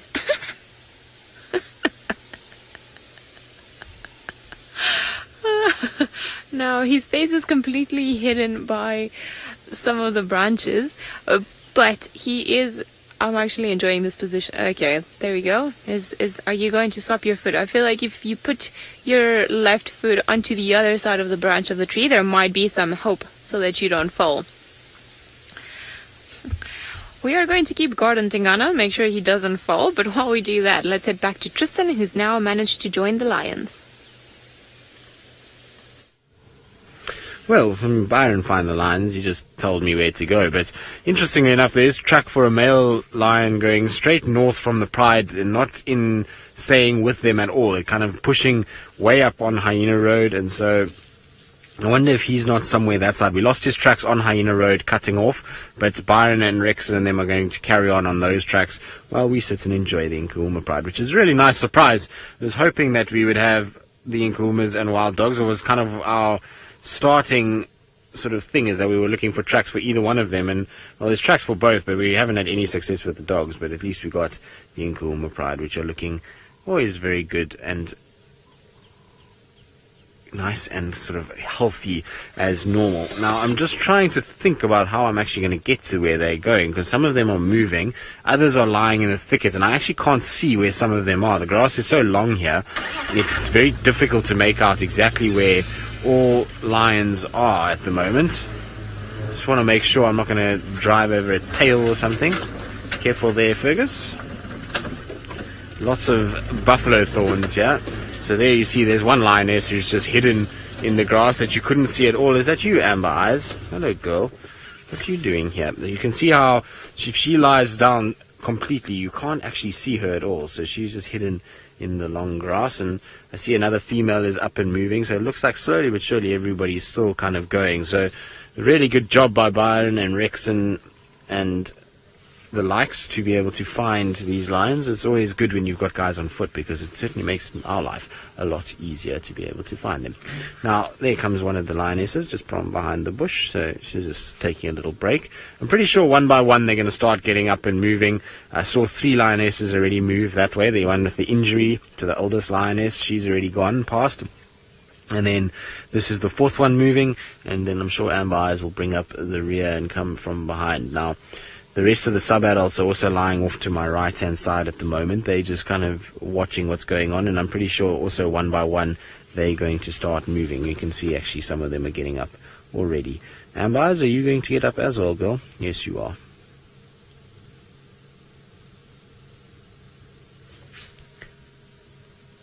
What are you doing? See, she's got a few little cuts and scrapes on her, which is, I suppose, par for the course, given that, you know, wild lions are that way. They often have little markings and things. There's lots of fighting that goes on when they are trying to sort of eat and find food and on carcasses, and so it's not surprising that there's a few little cuts and scars. Now, coming past next is going to be the young male lion, who's looking rather large. He's starting to get much bigger than the females. There he goes.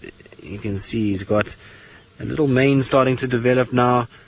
Starting to look quite big. He's got a few little scars on him as well. Oh, there's a little cub that's popped out too. Hey, little one, where did you come from? The thing about the Nkuhuma Pride is you sit here and all of a sudden lions just start appearing out of every bush. They seem as though they never end. There's lots and lots and lots of lions in this pride now, and it's amazing to see. So it's cool that there's a little female as well. Hopefully it survives. Can you imagine if we have 11 adult Nkuhuma lionesses? Now you see, look, it's lying in the grass waiting for the other one to come. I'm sure it's going to jump up on that one. Is it? No, it just got walked straight past basically. I thought it was there we go. Eventually. This little one is super cute. It's always playing with these sub-adults, and the sub-adults seem to be fairly playful with it as well. They seem to tolerate it jumping all over them and going crazy, and so it's always been it's a joy to actually watch this little one go about its business. Right, now what I think we're going to do is we're going to try and keep up with the Nkuhuma Pride, try and see where they're going to go. And the little one is milling around there, but I want to get around the other side of this thicket so that I can see where they're heading. Scarlett, you're asking if any of these lions on this pride would get a name. Not necessarily. The thing is that Amber Eye's got a name because of the color of her eyes and because she kind of does her own thing a lot of the time and drifts around and does all kinds of things. And so she got a name, but generally no. So we try and kind of keep the pride's names as prides. At the end of the day, it's not about naming animals like pets. It's more for ID kind of purposes and so that we know what's going on. And we have little rough nicknames that we give them just so that we can kind of talk about each individual. But we don't really name the lionesses at all unless, like I say, there's something about them that gives them a little kind of character or something like that. Now, here comes one of the other lionesses. I can't see, no, that's not the youngest lioness, so it's one of the middle lionesses, and the last sub-adult bringing up the rear coming as well. So we're going to try and keep up with all of them. They're going through some rather dense bush, but it's so nice to see the contrast of tawny against the vivid emerald greens of summer. Kind of nice change from what we've been having of the dry winter sort of feel. Yes, Kirsty, I'm a descriptive fella sometimes, so it was a very descriptive kind of answer as to, well, not answer, but the bard. You want to call me a bard, Fergus? Let's see, all the rest of them are lying up in front there, Ferg. Let's try and get round to where they actually are without driving too close to them. So we're going to just try and get around this bush over here. Hold on, one of the sub-adults has just gone up a tree. Let's just check if we can see where it's gone. How about... oh no, it's come down again. Nah, went climbing up the tree and then came down again. What were you up to, girl? There's not really a tree for climbing. Let's see if she goes again. Doesn't look like it. She kind of went halfway up that tree and then just flopped back down again. Okay, well, Nkuhuma Pride, mobile, moving northwards in the same way that male lion track was moving, which is good news for us because hopefully the male lion's going to be around. And so while we follow these guys, and that will hopefully lead us to a Birmingham boy, let's send you back across to Ali and see if Tingana is still keeping up his balancing act.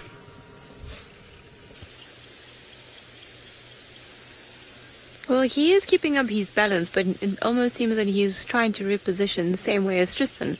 He is facing north as well, for the irony of it all, and he's been standing like that for the last maybe 5-6 minutes or so. He has not moved, so I don't think he knows what he wants to do.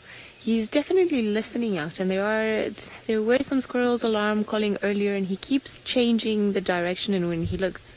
So I wonder if perhaps there isn't another leopard or something else around here that he's just a little bit wary of. There were some elephants alarm calling, or not alarm calling, but trumpeting in the distance.